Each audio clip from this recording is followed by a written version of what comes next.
नमस्कार, आज आपण बनवूया जन्माष्टमी निमित्त राघवदास लाडू। 2 कप पोहे घेऊन थोडंसं तूप टाकून व्यवस्थित सोनेरी कलर येईपर्यंत आपण त्याला भाजून घेऊया। भाजून झाले की त्याला काढून मग तूप घेऊन बदाम आणि काजू ते पण गोल्डन कलर येईपर्यंत भाजून घेऊया आणि काढून घेऊया।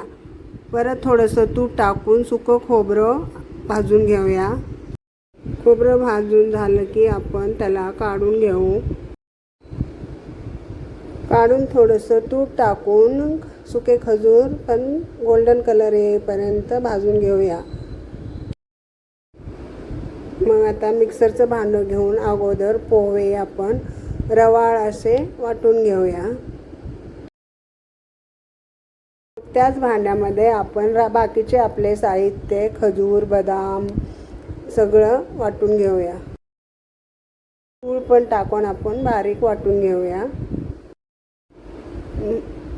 मग त्याच्यात 2-3 चमचे तूप टाकून व्यवस्थित मिक्स करून मग त्याचे लाडू वळूया। लाडू वळून झाला की त्याच्यावर एक छोटेसे पिस्त्याचे काप लावून डेकोरेट करूया। छान दिसेल, चवीला पण खूप छान लागतात। आपले सगळे लाडू वळून तयार आहेत। Okay, bye.